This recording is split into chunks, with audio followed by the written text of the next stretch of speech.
નર્મદાના સાંસદ મનસુખ વસાવા કે જેમને ભ્રષ્ટાચાર પસંદ નથી, અમે પહેલા પણ કહેતા હતા અને આજે પણ કહીએ છીએ, જો ભાજપની અંદરથી કોઈ એક એવો નેતા હોય કે જેઓ ભ્રષ્ટાચાર કરતા નથી, કોઈને કરવા દેતા નથી, પોતે ખાતા નથી, ખાવા દેતા નથી, તો એ માત્ર છે મનસુખ વસાવા।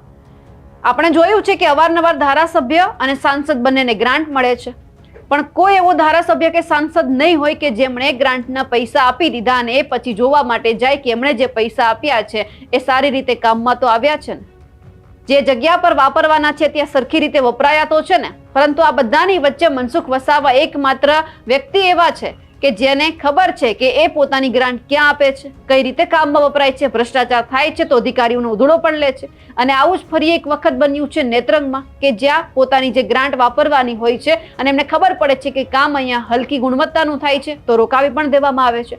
નમસ્કાર, આપ જોઈ રહ્યા છો નિર્ભય ન્યૂઝ અને હું છું આપની સાથે રિદ્ધિ। ગુજરાતમાં અવારનવાર આપણે જોયું છે કે ભ્રષ્ટાચાર થાય છે, ભ્રષ્ટાચારની સામે તેઓ બાત પણ ભીડે છે।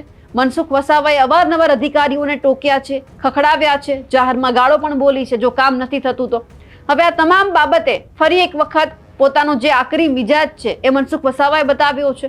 હવે નેત્રંગની અંદર કામ ચાલુ હતું અને મુખ્ય માર્ગ ઉપર જે પેવર બ્લોકની કામગીરી હતી એમનું કામગીરી ચાલુ હતું, પરંતુ એમને એવું લાગ્યું કે અહીંયા હલકી ગુણવત્તાનો માલ સામાન વપરાઈ રહ્યો છે તો તેમણે એ કામ પણ અટકાવી દીધું। લોકોને રજૂઆત બાદ સાંસદે સ્થળ ઉપર પહોંચી કામગીરી રોકવાનો આદેશ પણ આપ્યો અને પેવર બ્લોક તાત્કાલિક હટાવવાની ફરજ પણ ત્યાંથી પડી। ગત વર્ષે પણ નેત્રંગના ભાવનાપન સેન્ટરથી વન વિભાગની કચેરી સુધીના મુખ્ય માર્ગ પર જિલ્લા સાંસદની ગ્રાન્ટમાંથી સીસી રોડનું નિર્માણ કરવામાં આવ્યું હતું। જો કે આ કામગીરી દરમિયાન યોગ્ય દેખરેખના અભાવે રોડ ટૂંકા જ સમયમાં બિસ્માર બન્યો હતો, જેના કારણે સ્થાનિક રહીશોમાં ભારે રોષ જોવા મળ્યો હતો। સ્થાનિકોની સમસ્યાના નિરાકરણ માટે આ જ રસ્તા પર ફરીથી લાખો રૂપિયાના ખર્ચે ઉચ્ચ ગુણવત્તાવાળા પેવર બ્લોક નાખવાનું નક્કી થયું। જો કે 5 લાખથી ઓછી રકમના એસ્ટિમેટ પ્લાન બનાવી ટેન્ડર બહાર પાડ્યા વિના કામગીરી કરવાની પેરવી પણ કરવામાં આવી હતી।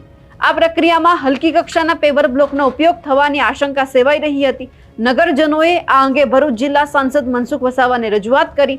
રજૂઆત બાદ મનસુખ વસાવાએ નેત્રંગ પહોંચ્યા, પેવર બ્લોકની કામગીરી તાત્કાલિક અટકાવી અને હલકી ગુણવત્તાના પેવર બ્લોક તાત્કાલિક હટાવી લેવાનો આદેશ પણ આપ્યો અને કામદારોને બ્લોકના ઢગલા લેવાની, ઉઠાવી લેવાની પણ ફરજ પડી હતી। હાલમાં કામગીરી અટકી ગઈ છે અને જિલ્લા સાંસદે આ કામ માટે જેટલી પણ ગ્રાન્ટ ફાળવી હતી એ તમામ અટકાવી દીધી છે। હવે સૌથી પહેલા મનસુખ વસાવાને સાંભળે કે તે જ્યારે સ્થળ ઉપર પહોંચ્યા અને અધિકારીઓને ખખડાવતા હતા, સાથે જ તેઓ વાતચીત કરતા હતા કે બધાને અહીંયા ટકાવારી જોઈએ છે, ટકાવારી વગર કોઈને કામ કરવું નથી, ભ્રષ્ટાચારે તો હવે માજા મેલી છે। સૌથી પહેલા તો મનસુખ વસાવાને સાંભળીએ।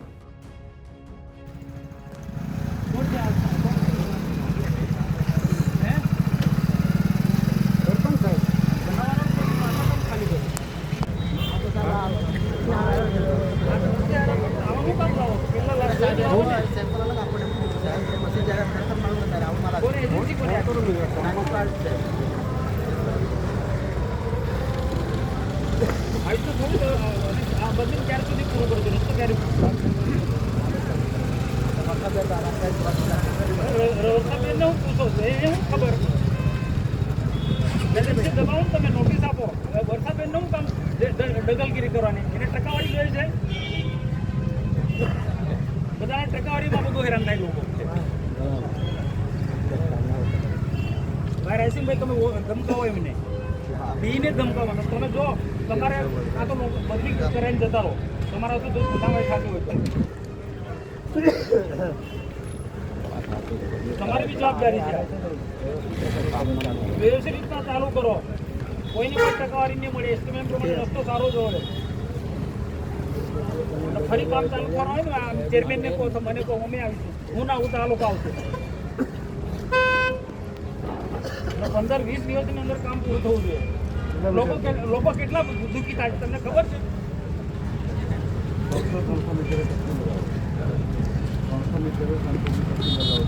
આગળ રસ્તો બનેલો કરતી પાત્ર ગયેલા તો 15 ડિગ્રી નીચે ઉખડી ગયો।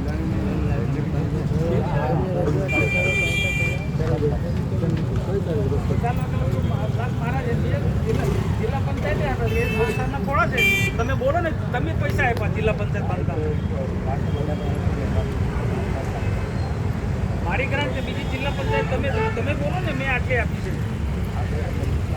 એમાંથી 1% ખાવાના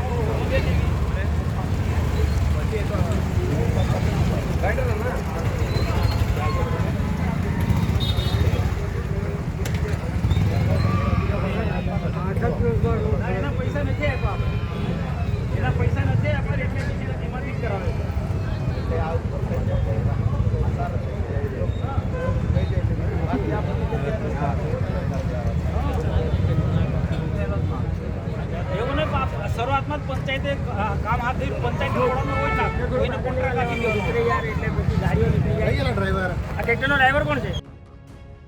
હવે અહીંયા સાંસદ મનસુખ વસાવે સ્પષ્ટ શબ્દોમાં કહી દીધું છે કે કોઈ પણ નબળી ગુણવત્તાની કામગીરી છે અહીંયા ચલાવી લેવામાં નહીં આવે.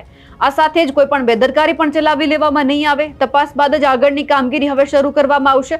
ઘટનાને પગલે સ્થાનિક લોકોમાં પણ સંતોષની લાગણી છે. સાંસદે કામગીરી અટકાવી લેતા બ્લોકને ટ્રેક્ટરમાં લઈ જવાની પણ ફરજ પડી હતી. પણ સવાલ હવે અહીંયા એ થઈ રહ્યો છે કે જો કદાચ ભાજપની અંદર કે પછી વિપક્ષની અંદર આવા તમામ ધારાસભ્ય અને સાંસદ બની જાય તો પછી લોકોને કોઈ ચિંતા કરવાની જરૂર જ નથી. આ માત્ર એક એવા નેતાજી કે જે ખુલીને બોલે છે એટલા માટે જ કદાચ ભાજપને પસંદ નહીં હોય, અંદરખાને એમના માણસોને પસંદ નહીં હોય કે પોતે તો ખાતા નથી, બીજાને પણ ખાવા દેતા નથી, પોતાના ખિસ્સા ભરવા નથી, બીજાને પણ ભરવા નથી દેતા. જો કોઈ ભરે છે તો જાહેરમાં આવીને એમનું નામ લઈ અને એમને બદનામ કરવામાં આવે છે. ખેર, હવે આશા તો એ જ રાખીએ કે મનસુખ વસાવા જે રીતે કામગીરી કરી રહ્યા છે, બધા જ સાંસદ ધારાસભ્ય છે આ જ રીતે કામ કરે તો પછી લોકોનું હિતનું પણ અહીંયા સચવાઈ રહે. અમારા અહેવાલને લઈને આપનું શું માનવું છે કમેન્ટ કરીને ચોક્કસથી જણાવજો. સાથે જ અમારી નિર્ભય ન્યૂઝ ચેનલને લાઇક, શેર અને સબસ્ક્રાઇબ કરવાનું ભૂલશો નહીં. નમસ્કાર.